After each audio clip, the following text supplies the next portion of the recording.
Those Damn Ross Kids is a podcast for adults, and the opinions we express do not reflect the opinions of our employers or even ourselves. If you would like to support the show, go to Duckfeed.tv/tipjar and check out our Patreon campaign. They say that to you? You're insufferable? Yep. What kind of angry emails do you get? Oh, lots. For political stuff, for not liking the right games, for not liking certain games enough, for liking certain games too much. It turns out people on the internet are very angry, and they want you to know it. They don't have to listen, right? Oh God! There wasn't some small town Southern judge that sentenced someone. Now, son, I'm going to give you a year of Duckfeed.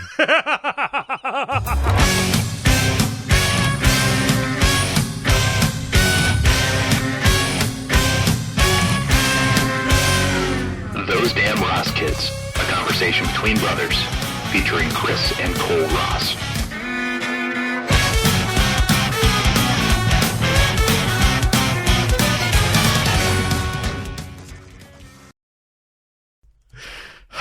Yeah, no, it's it's like that. It's like that comic that's thrown around. I can't go to sleep right now. Somebody's wrong on the internet, you know. Yeah, it's that. I do like the idea of somebody, of Herman Munster sentencing somebody to listen to all of our shows because the grits defense was used. Yeah. God, that's a good movie. But yeah, it's just it's a fact of life. If you put anything out there on the internet, you're gonna get people who really don't like you. Ever since those pussy liberals got rid of the draft, I have to find a new thing to punish people with. So we're gonna make them listen to those condemnable Ross boys. Feedback. Keep your mouth shut. Well, that's not the attitude that I take. No? No. Just keep it constructive. That's all that I want, you know. Hey, you got this wrong. It would probably be good if you knew that you got that wrong so you can not make the same mistake. That's cool. Hey, you're stupid and I wish you'd die. No, that's not cool. I don't care say for that. That. It gets rough, man. Yeah. Where does that come in? Do you have an email address that should be directed to? You gotta get it. I gotta get this off my chest. Yeah, we don't get Scream pillow at Gmail. Yep. It is your therapist at acouch.forlife.com. Yeah. It's it's just one of those things. It's just it is an occupational hazard. You know why she left at Deborah, come back. Deborah, come back to me. Yeah. Hey, Chris, what episode is this? This is episode 201 of the comedy podcast, Those Damn Ross Kids. Yep. Season 2. We're starting all over again. Ugh. So what do you think of chest freezers? Burlesque buffet. What is your name? I am Chris.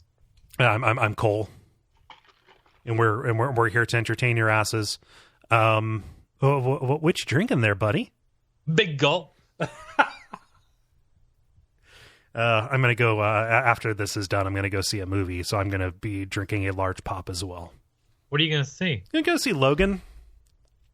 What is that? What is that? Is that your basement child? Oh, it's just a dude. It's just a dude I know. Fascinating. It doesn't. Is this a superhero movie? Yeah, it's an X-Men movie about Wolverine. Looks like The Giver with a cape, right? That's what the poster looks like. The Giver with a cape. It does. It kind of looks like the cover of The Giver. It kind of does. Minus the Caldecott or whatever that little seal was that was on it. Yeah, the Newbery Award. I forget. There's one of them that is for picture books, and the other one is for chapter books. When it comes to children, I forget which one. You ever read The Giver? I tried once. That's a good ass book. I carried it around for a while. I mean, you want that's the thing though, right? Like the Newbery medal. Okay. There's you need to recognize the distinction between I want to read this and I want people to think I have read this. Right. Yeah. That's how that's how Infinite Jest became a bestseller. And then there was what was that? Who was the librarian in middle school? Buh. What was that lady? She smoked like a chimney. Yeah, she was our middle school academic challenge advisor. I forget her name. Right. Like her husband died while I was in middle school or something like that. It actually kind of sucked. Really? Yeah. Now, when I was in second grade, my second grade teacher, her brother got like blown up in the first Gulf War. Good God. Yeah. Wow. Yeah, he lived. Parts of him. He only got partially blown up. Yeah, well, yeah, he survived. Right. Okay. It's a miracle of modern medicine. Yeah.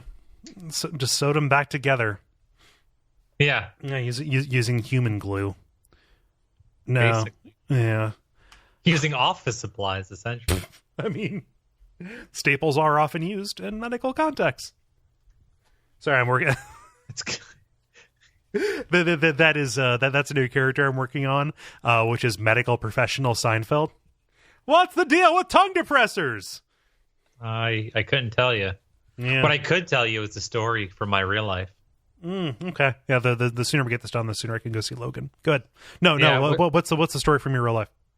So I'm downstairs. I'm doing the laundry, and the kid's there, and she says, "Dad, has anyone ever called you an mfer?" Okay, this is very important. Did she say mfer, or did she ask you, Daddy, Papa? No, it was mfer. Okay. And I said, "Well, no, that's kind of not how that works. You don't really call someone that. You don't call someone that, right?" And, so I'm like, okay. So I'm thinking, okay, I use the word augment, enhance. Like, how do I explain? First off, why am I explaining how to properly use it? But that was the question. Has anybody ever called you an MF? No, the question was a yes or no. You're the one who provided additional context. Well, so there was more question. Okay. So she was like, well, how do people use it? I said, how have you heard people use it? And she said, well, usually just, like I don't really notice, but people at school call each other MFers. And I said, well, that's not really how that works. It's usually added to something. And she's like, what do you mean? And I said, well, like after it, or, like say you had a hard test. Okay.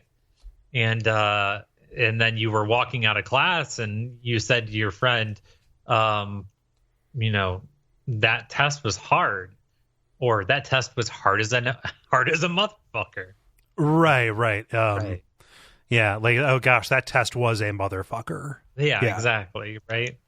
And then she said, well, how do you use it before something?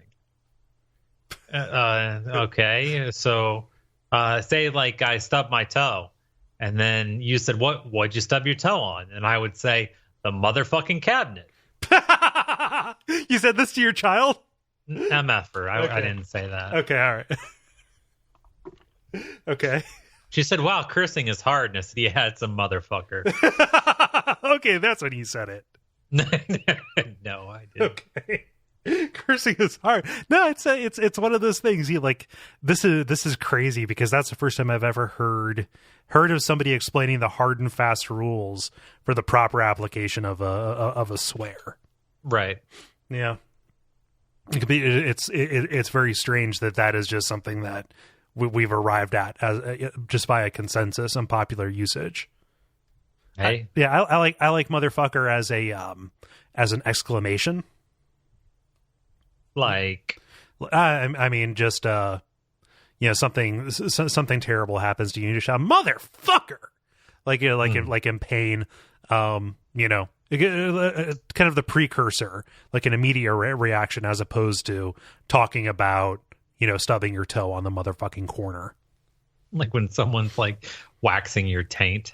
Motherfucker. Yeah. Right. Yeah. Okay. You have to say it. You either have to say it like full throated or like through gritted teeth. Man, that's the loudest scream I ever heard. Screamed so loud I thought someone was waxing their taint. Taint waxer. Yeah, that's another one. It doesn't have as much punch to it, but there are shades of gray. There are nuances to this that not all primary sources are going to acknowledge. It's the brand alternative to Nair.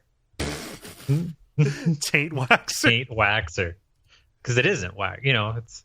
It's wax plus hair removal. Taint. Do you see what? Do I have to explain this? Oh, taint. Oh, it is not waxer. Think about all. Yeah, exactly. And then, but have you ever read the Nair label? I've never seen a bottle of Nair. Okay. Well, there is a Nair alternative, and the brand is Nads. You're fucking kidding me. Swear to God. Okay. You can look it up. They sell it at Walmart. Okay. But is it spelled with a G? No. Okay. Gnads. Yeah. They just the proper spelling for Nads. Like, oh, that MFer hit me in the Nads. I used this on my Nads. Right. No. Have you ever read? So you've never seen it? Okay. Yeah. There you don't. You're not supposed to put it on your sensitive bits. Yeah. It's like that is. That is mostly for like arms, I think, isn't it? Like they have body. They have body. Nair body for men. Okay. And I guess you can use it everywhere except for around holes. Well, you can put it anywhere except where skin transitions to membrane. Mm-hmm. Right. Okay. Yeah. I don't know. Is that the story? Does it have helpful diagrams? I thought that was interesting. Yeah. So if I'm looking to Agent Orange my Bingus, that is not something that you want to do. Is use Nads or Nair? No. Okay. Yeah. My only context for Nair, I kind of thought that it was just a myth, because you always hear, like, you hear about pranks like, oh, I poured Nair into their shampoo bottle, which seems like just a really fucking awful thing to do to a person, but not really. I mean, it sounds good to me. Hey. Surprisingly smooth. Yep, just giving you a couple months of being Patrick Stewart. You know that Trump, because Trump's president, he's actually applying for citizenship. What? Yeah. Oh, Patrick Stewart. Sorry, I thought you were saying Trump was applying for. Yeah, I'm a Trump birther. I don't think he was born on this planet. Yep. Okay. Sorry. Your pronouns got me really confused there for a second. I was like, wait a minute, is this a technicality? I'm high. Sorry. No, but Patrick Stewart is applying to be a U.S. citizen, so he can vote against. I think 4. No, that can't be true. I think you think too highly of Patrick Stewart. I like Patrick Stewart a lot. Cool. He didn't make up those lines. Someone wrote them for him. Okay. All right. Okay. Yeah. No, but you see those videos of him and Ian McKellen just walking around New York being fun boys. He's kind of conceited though. He's kind of arrogant. He treats every home like it's his bridge. Sorry, is that a Lord of the Rings You Shall Not Pass reference? No, it was a Star Trek reference. Oh, I thought you were latching on to Ian McKellen. Man, we really need to. The thing. The place where they commanded the Enterprise. Yeah, it's the room. It's the room where he played Shakespeare. Yeah. Okay. Yeah. No, that's Wasn't that the bowl? What was that? It was the holodeck. Was the place where where they would run scenarios. Was that where they have indoor putt and stuff? Yeah. There was the indoor water park. The quality in holodeck. Where all of your dreams come true. Because your parents can't afford a vacation. Yeah. So you go to the Holiday Inn and they just let you run around in the strip mall parking lot. I knew it was bad when we went to the Holiday in Holidome. I literally just put it together that Holidome, holiday, yeah. There is one left in Ohio. Really? Yeah, it's up in Toledo, and it's like the Mardi Gras experience. Ugh. You go to TripAdvisor. It's brutal. Talk about MRSA. Right. No, it's bad, Cole. Let's see here. Holidome pool. A picture of, I don't know. Holiday Inn French Quarter. Oh, God. Toledo South and Perrysburg. Oh, it's got a 3.8 star on Google. Look at the pictures. See photos. Where people are taking photos of all the cracked and dirty and trash littered. I mean, it is the Mardi Gras experience. Right. Yeah. Like they have cops on horses. Well, they're just trying to get the horses out of control. I don't know what someone thought that was going to make it better.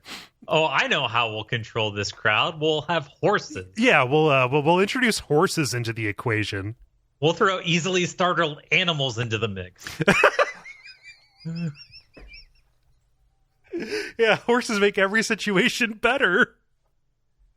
You know the only thing this is missing? Fucking horses, man. Yeah, the only thing this is missing is people getting their livers kicked in half by a gigantic squirrel. Guy has a service pig. Oh God, this thing looks terrible. Why are there? Why is the dining room set up around the pool? That would be such a humid, like chlorinated smelling mess.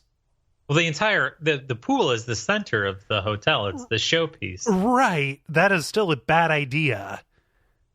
Oh God, this huge clown head. Oh Jesus.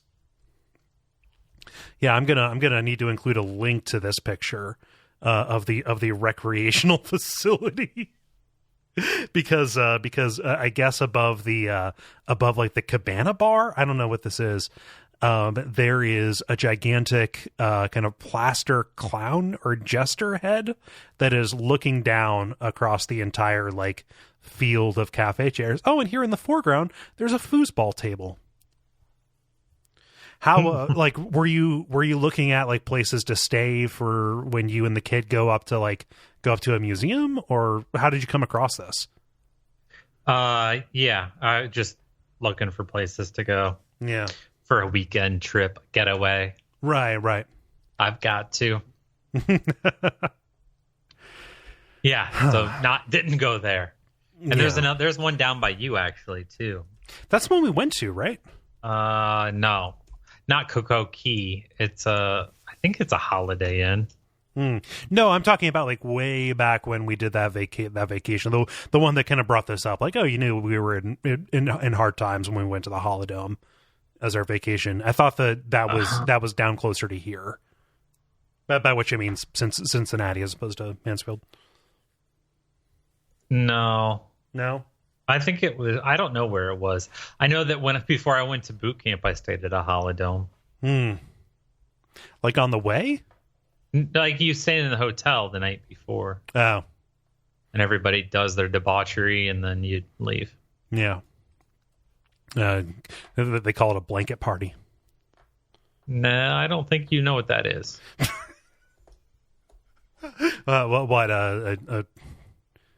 What? I mean, that's where all the people wear different colored lipstick.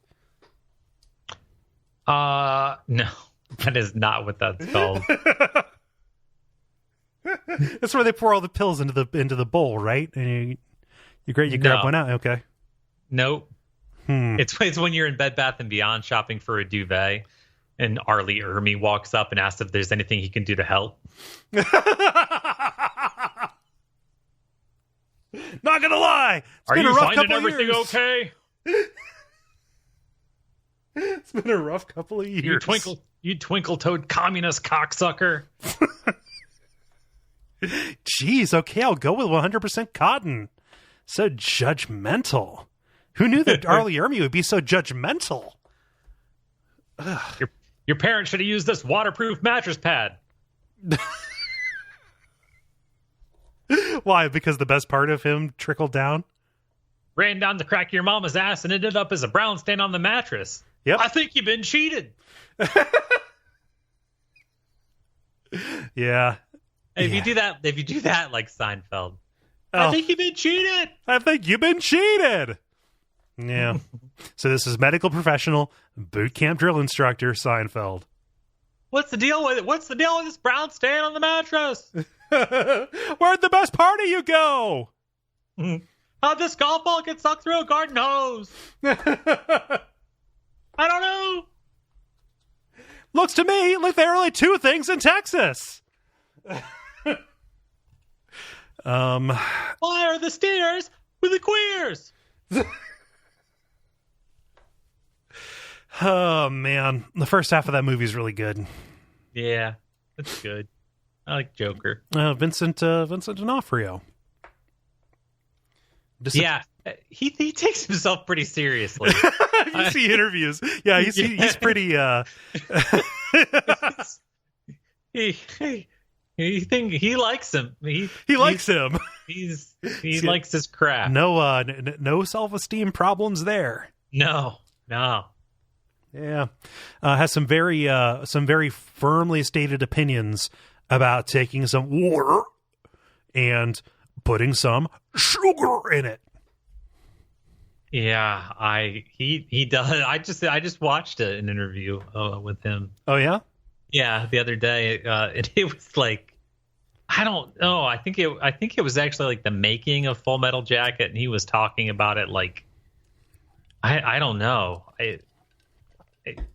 I can't even describe how he talked about that role and about his career, and I don't quite understand. Yeah, because I don't know him from anything else. No. He was the joke that they made about the water and the sugar. That he was the farmer guy in Men in Black. Okay. Yeah.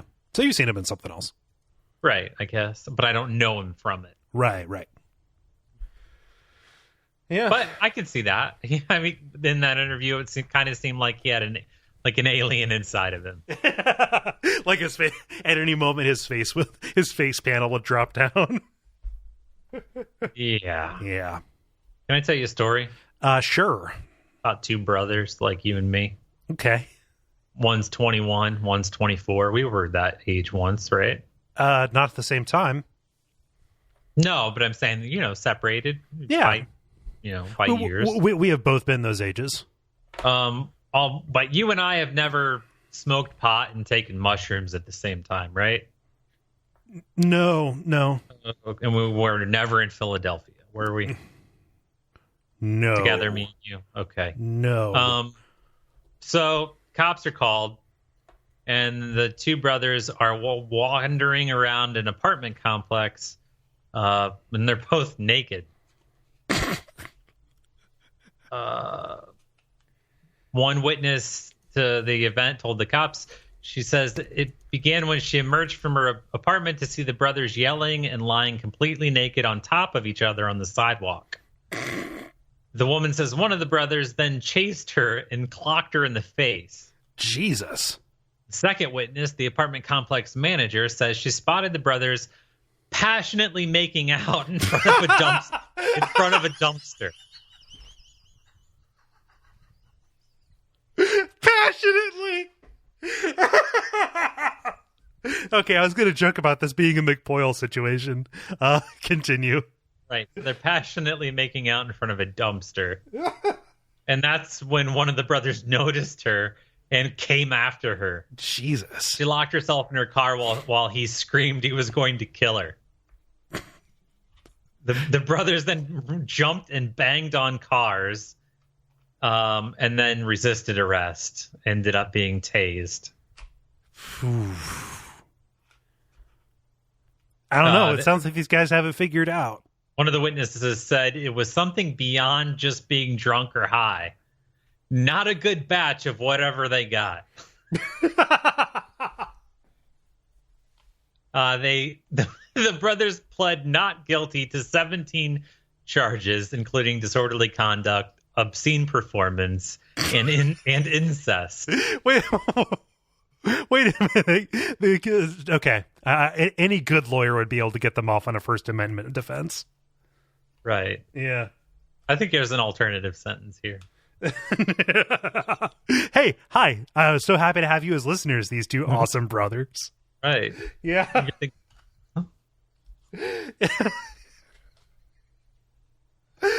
Indecent performance. No, I think so. Yeah. Indecent. Yeah. That's wow. You know what? I've never actually heard of somebody getting charged with incest. What about Cole featuring Cole Ross in Indecent Performance? I prefer decent performance. It's okay. It's nothing to write home about. Yeah, you know. Yeah.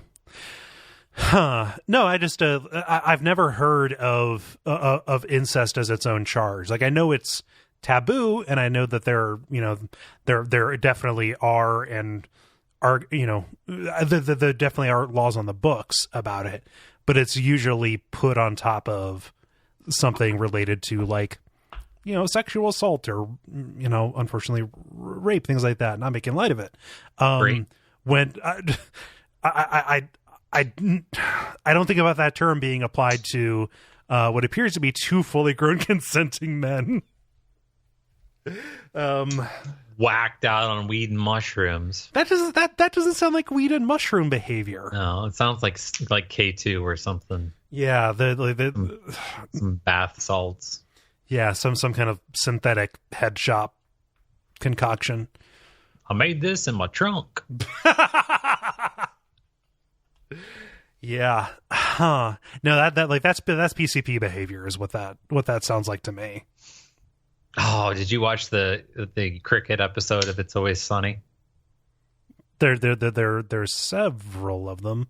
No, it's in the new season. No, I haven't seen the new season yet. Oh, it's wonderful. Huh. Oh, it's good. It's good. It's weird how they managed to stay. It was just getting better. Yeah, it's bizarre that the show's been on for 11 years now. Yeah, but they only do 10 episodes. I guess, yeah. But even then, like it's it is strange for things to continue staying the course after that long, no matter how many ideas you use up. Yeah, but you got to remember I think Get Smart did like 36 episodes a season. Mm-hmm. I think that was normal, wasn't it? Yeah, I mean, they were except for the summer, they were on every week. Yeah. No, TV seasons used to be different. Like look at a season of Cheers. 22 episodes, I think. 26. Yeah. Get Smart, 30 episodes, and the first two seasons were both 30 episodes. And did you know that it switched networks for the fifth season? What? It started. It was ABC to what? No, it went from NBC to CBS. Okay. Weird. Yeah. You see that happen. You see shows going from network to cable. I don't know. I can't think of an instance in the modern times where a show goes just from network to network. Hosts will go, but not. Huh. Yeah. Yeah. You always bring that up whenever television seasons come up. You immediately go to Get Smart. Yeah, because I downloaded them one time and I was amazed at how many there were. Dick Van Dyke was the same way. They did like 33 episodes a season. Yeah. It's weird. I don't know how the rules worked, but like there will be shows that record just a shitload of material as a race to get to 100 so they can be syndicated. Like that is a distribution strategy, but I don't think that's like Dick Van Dyke. That's Paleolithic. Like the rules were different then. It's syndicated means you're in reruns. Yeah. Like you can sell it to affiliates or to smaller networks or cable networks in order to make money off of the reruns. Yeah. Okay. So like Seinfeld is syndicated on TBS. Like that is what that means. Let's keep it syndicated. Yeah. Okay. Ding ding ding ding ding. Ugh. Wow, this chair leans back. Yeah.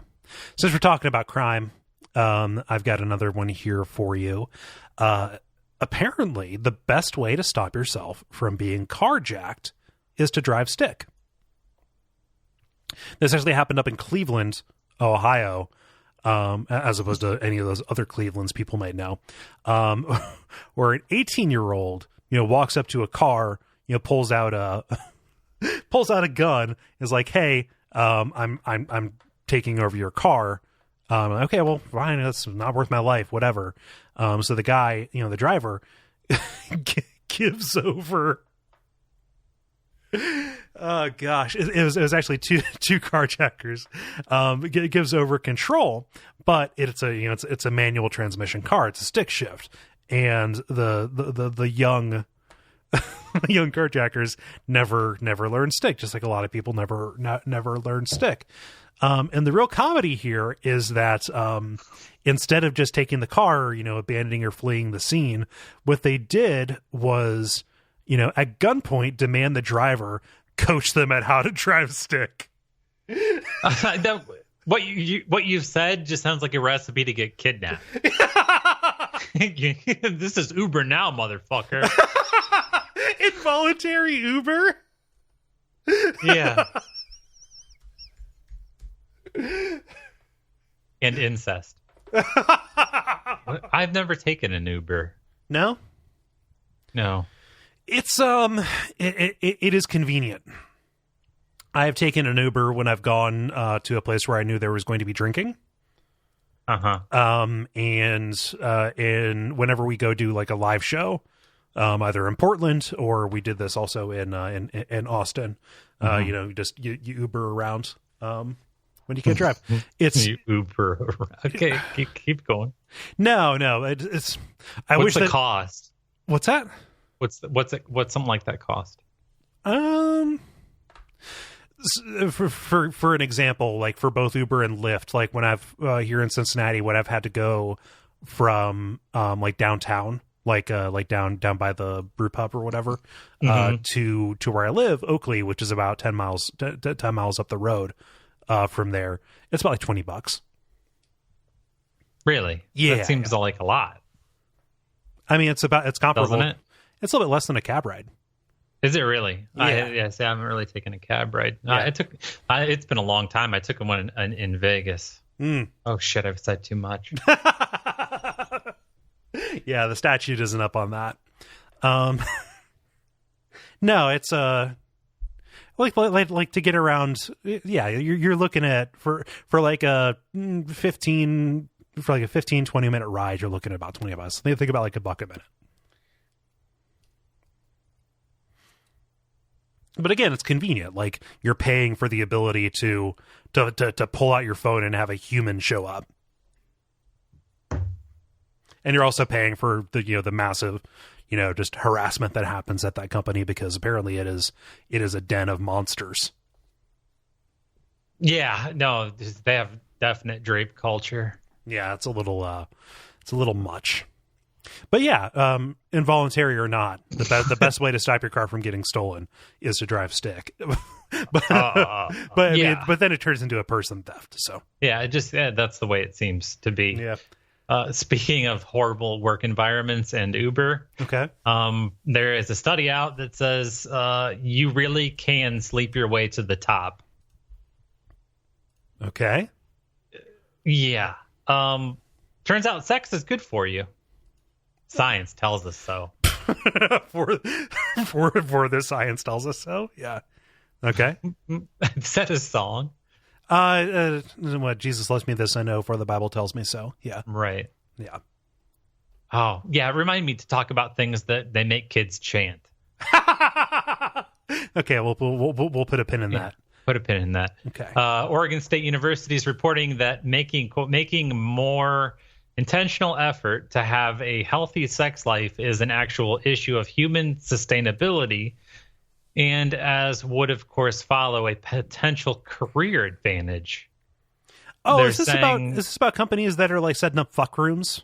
Well, yeah, no, maybe. This is just reporting on a study. So They say that you actually reap the benefits of sex for a solid 24 hours. Yeah, oxytocin, something to do with that. that is so like saying, it's a bonding hormone. It's what is released by skin to skin contact. Yeah, so they're saying that you get that spring in your step makes you do better at work. Yeah, oxytocin also counteracts the effects of or it suppresses the reuptake of hydrocortisone, I think. Or not, yeah, or cortisol, there we go. Hydrocortisone is a cream you put on rashes. Right. But yeah, it counteracts the stress hormone. So men and women are doing it for a career. And then there's another study that I found that talks about the women's orgasm gap. There's a pay gap. There's lots of women have lots of gaps. Right. So go east from Oregon, and they're studying the orgasm gap with women.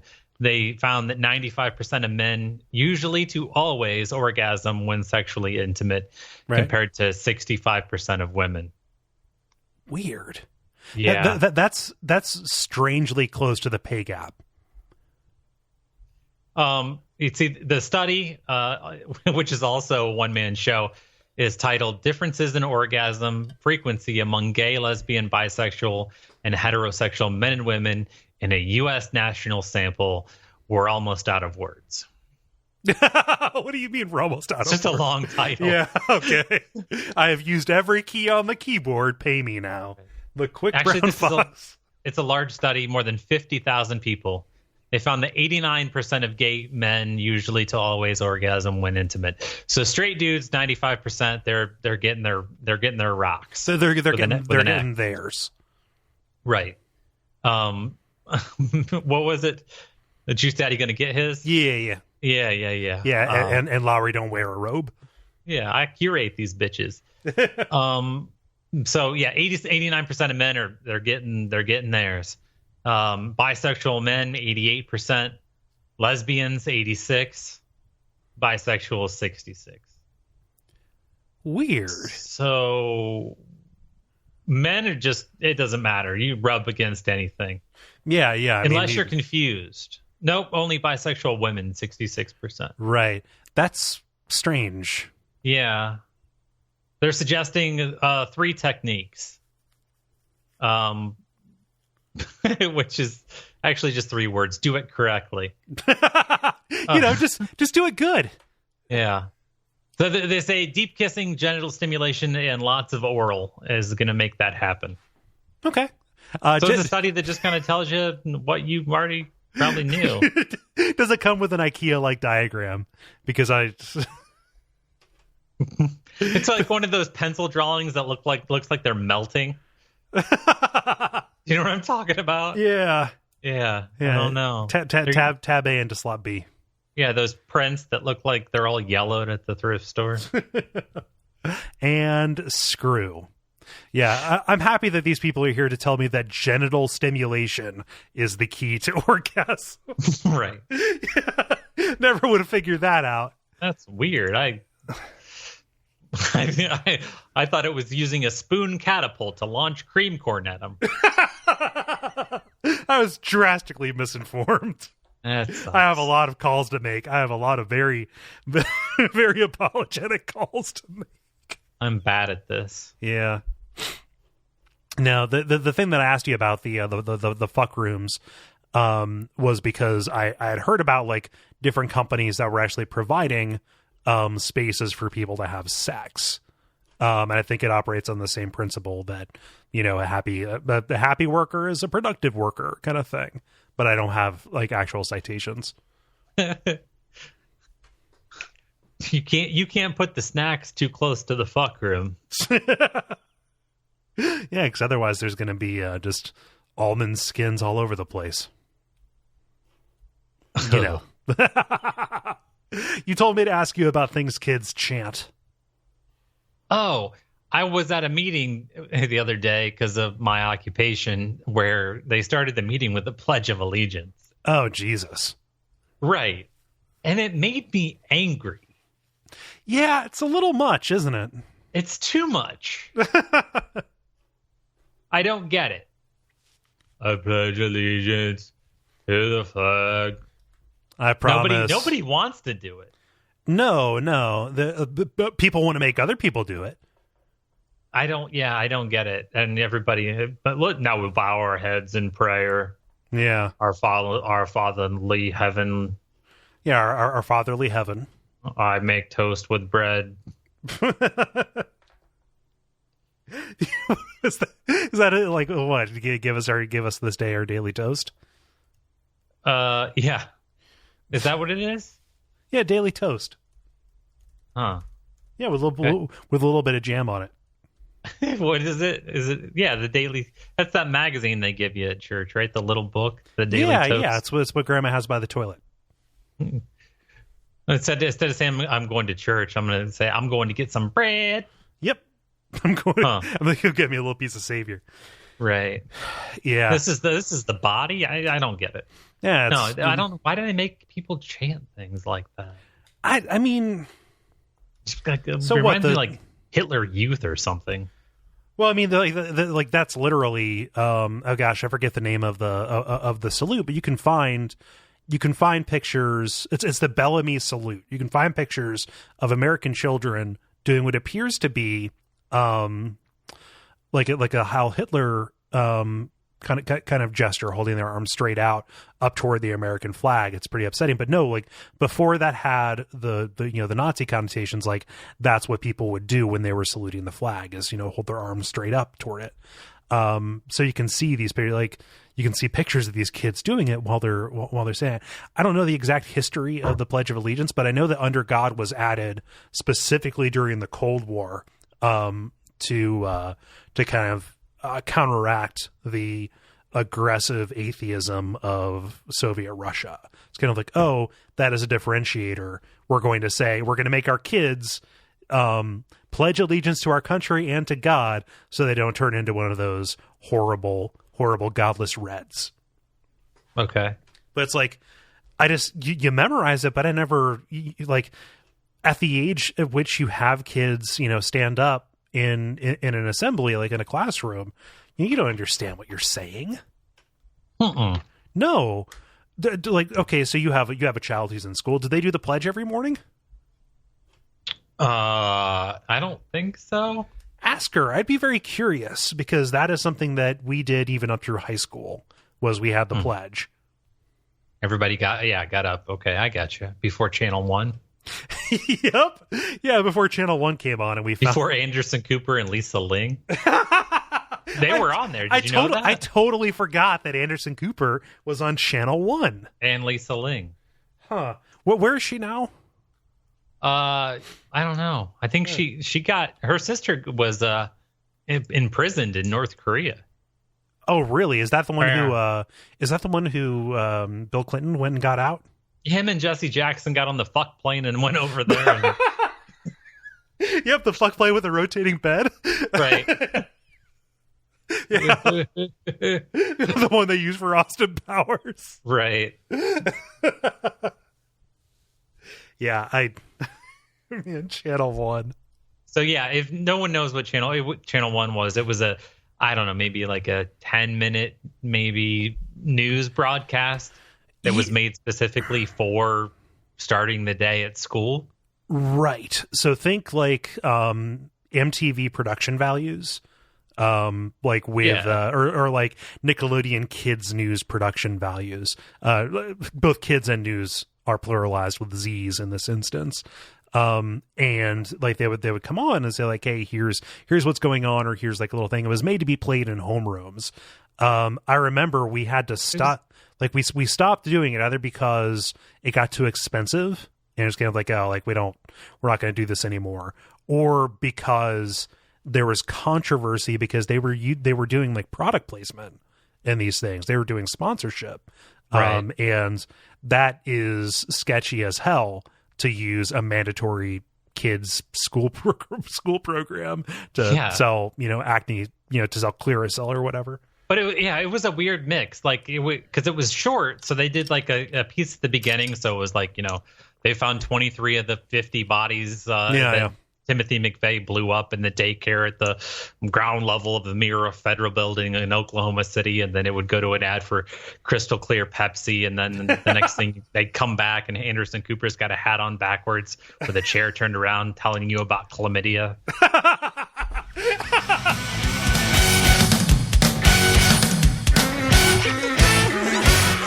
This has been Those Damn Ross Kids.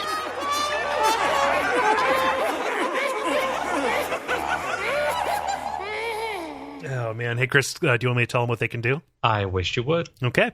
If you like us, you can go to patreon.com/DuckFeed.tv, kick us a couple bucks a month, and you get cool things in return for that. But the real cool thing is that helps us continue to do shows like this and other shows on the network. Recommend you go check those out as well. We thank you for listening to this. And if you don't have the money to do that, you can leave us a rating or review on iTunes or tell your friends. Chris, did I miss anything? You got it. Cool. Sorry, America. Sorry.